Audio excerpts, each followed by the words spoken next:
বজলুর রশিদ মিয়া আসতে পারে নাই। বজলুর রশিদ আমি যখন বগুড়াতে প্রথম আলোচনা করতে আসি, ও তখন আমার আলোচনার ছাত্র ছিল। আলোচকের বলেছে কার কাছে জানি, এমনি দেখতে খুব মুরব্বী হয়ে গেছে। হ্যাঁ, ওম শান্তি। কিসের হোম শান্তি? বমি করে দিলেও শান্তি হবে না। শান্তির মালিক তো আল্লাহ, আর শান্তি হলো সালাম। শান্তি কি? সালাম। সবচেয়ে বেশি সালাম দেয় কারা? কারা? এই জন্য সবচেয়ে বেশি শান্তিতে থাকে কারা? মুসলমানরা। কোনো অশান্তি নেই। দেখেন এখানে বসে আছেন হাজার লক্ষ লোক, কিন্তু কোনো পুলিশ নাই, পাহারার কোনো দরকারও নেই। মক্কা শরীফে যাবেন, 30 লক্ষ 40 লক্ষ লোক হয়, কোনো লোক হারানো যায় না, সবাইকে আল্লাহ বাড়ি ফিরিয়ে দেয়। এটা হলো সালামের বরকত। দোয়াটা পড়েন, লাকাল হামদ ইয়া রাব কামা ইয়ানবাগি লিজালালি ওয়াজহিক ওয়া আযীমি সুলতানিক। আল্লাহ আমাদের সবাইকে আপনি কবুল করেন। আরো জোরে বলি আমিন। না আমার চেঞ্জ হলো না, রাম চরণ। হায় রে রাম, তোর আমার চরণ। হিন্দুদের রাম কৃষ্ণ দুইজনই ছিল এক আল্লাহ ইবাদতকারী। ইতিহাসটা পেয়ে যাবেন গোলাম মোস্তফার বিশ্বনবী বইয়ের শুরুতে, তিনি এটার কিছু ইতিহাস লিখেছেন। রামচরণপুর, গোপীনাথপুর, হায় রে হায়, ডিম যাও, এখানে সবাই ডিম খায় নাকি? গ্রামবাসীর যৌথ উদ্যোগে 12তম মাহফিল। আব্দুল সাত্তার সাহেব চলে গেছেন, আল্লাহ তার কবরখানাকে জান্নাতুল ফেরদাউস বানিয়ে দিন। খুব ভালোবাসতেন আমাকে। নুরুল ইসলামের মামা, নুরুর মামা। গতকাল আমাদের এখানে এসেছেন প্রধান অতিথি মোহাম্মদ রবিউল আলম বুলেট। সর্বনাশ, বুলেট আজকে কামান আসলে না ভালো হইতো।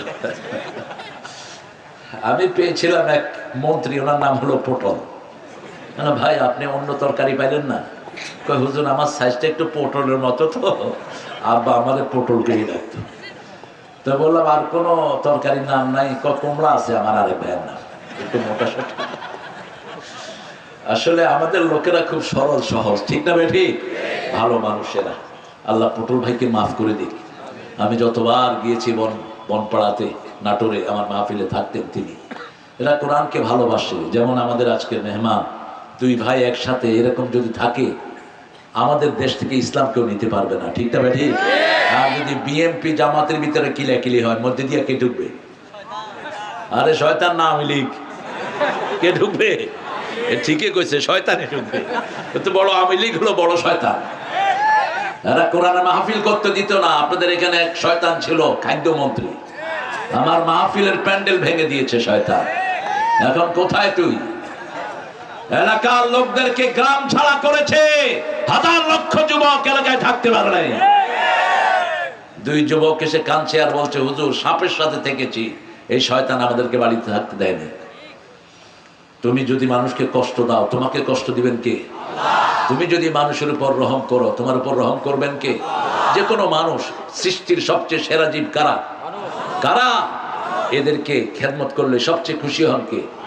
আল্লাহ খুশি হয়ে যায়। আমার বুলেট ভাইকে আল্লাহ কবুল করুক, রবিউল ভাইকে কবুল করুক, আলহাজ ফজলে হুদা বাবুল, আলহাজ মোহাম্মদ মাহফুজুর রহমান, আলহাজ আবু হাসান বাশার, এই সবাইকে আল্লাহ কবুল করুক। আজকে আমাদের আলোচক গতকালকে ছিল মুফতি মাওলানা বজলুর রশিদ মিয়া, আসতে পারে নাই। বজলুর রশিদ আমি যখন বগুড়াতে প্রথম আলোচনা করতে আসি, ও তখন আমার আলোচনার ছাত্র ছিল। আলোচকের বলেছে কার কাছে জানি, এমনি দেখতে খুব মুরব্বী হয়ে গেছে, কিন্তু রাসূল সাল্লাল্লাহু আলাইহি ওয়াসাল্লামের একটা বর্ণনা আছে, যারা কোরআন হাদিসের বেশি গবেষণা করে এরা সজীব থাকে, এরা কখনো বুড়া হয় না, এরা তাজা থাকে। আলহামদুলিল্লাহ। তবে আমার বজলু ভালো সুন্দর মানুষ, হয়তো শরীয়তের কোনো কারণে আসতে পারেননি, হসপিটালাইজ হয়েছে। কালকে রাত্রে কিন্তু আমার সাথে দেখা করছে আমার। আল্লাহ তাকে শাফা দান করুন, আরো আসতে কোন আমি আল্লাহ তার রোগ ব্যাধি ভালো করে দিক। রোগ ব্যাধি যার আছে তিনি আল্লাহর উপর খুশি না বেজার?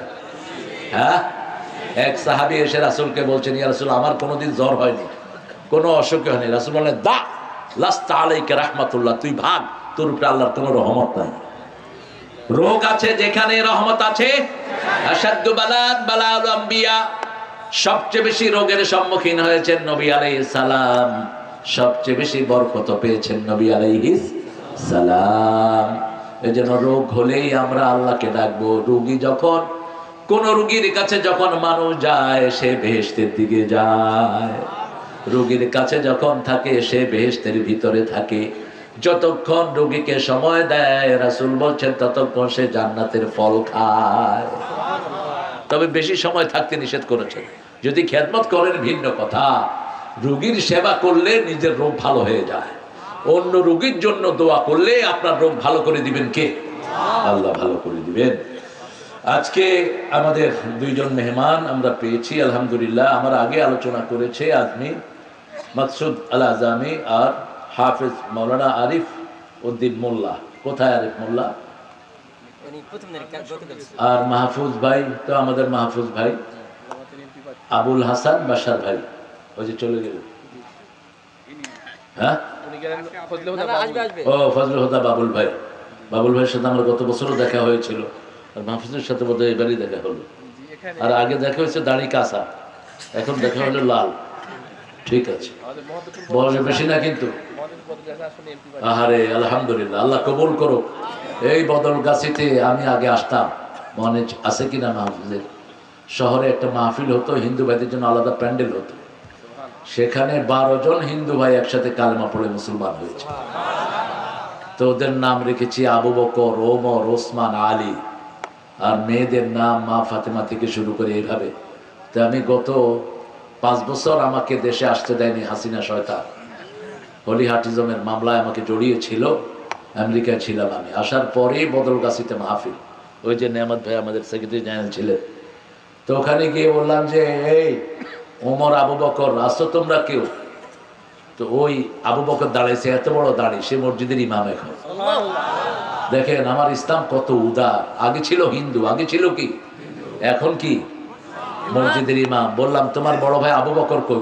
তিনি আরেক মসজিদের ইমাম। ইসলাম সবাইকে রাস্তা খুলে দেয়, আল্লাহ আমাদের সবার জন্য রাস্তা খুলে দেয়। এখানে অনেক মেহমানের নাম আপনারা লিফটে দিয়েছেন, সবার নাম ধরা যাচ্ছে না।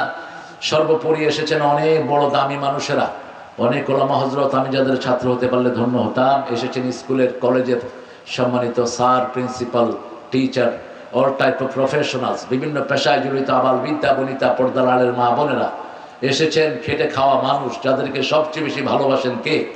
আল্লাহ ভালোবাসেন। যারা হাত দিয়ে কর্ম করে খায় এরা সবাই আল্লাহর ওলি হয়ে যায়, আর যারা বসে বসে খায় এরা আল্লাহর দুশমনে পরিণত হয়। রাসূল সাল্লাল্লাহু আলাইহি ওয়াসাল্লাম বলতেন আল কাসিবু হাবিবুল্লাহ আল কাসিবু আদুউল্লাহ। যারা কসরত করে খায় এরা আল্লাহর ওলিতে পরিণত হয়। কিন্তু আমাদের দেশে উল্টা হয়েছে, বসে খাইলে কয় ওলি, আর কাজ করলে কোনো দামই নেই। বসে যেগুলো পেট মোটা করে এগুলো উলি, এগুলো ওলি না। কোন নবীর পেট মোটা ছিল না। আউয়ালু বিদআতিন ফিল ইসলাম আশ-শাব্বাউন। রাসূল বলেন ইসলামের প্রথম বেদাত হলো পেটুক। প্রথম বেদাত কি? পেটুক। পেটের জন্য লড়তে চড়তে পারে না, সেজদায় পড়ে থাকবা ঘন্টাছে ঘন্টা, তোমার পেট কমে যাবে। আমরা যারা এসেছি আল্লাহ আমাদেরকে কোরআনের জন্য কবুল করুক, আমাদের জীবনের গুনাহগুলো মাফ করে দিক। যারা এই মাহফিলের বিগত হয়ে গেছে, বিশেষ করে নুরুর আব্বা মারা গেছেন 2 মাস আগে, আল্লাহ তার আব্বাকে জান্নাতুল ফেরদাউসের মেহমান করে দিক। আমিন বলবেন না? আরো জোরে আমিন। এবার বলেন কোরআন শরীফের সূরা কয়টা? সবচেয়ে দামি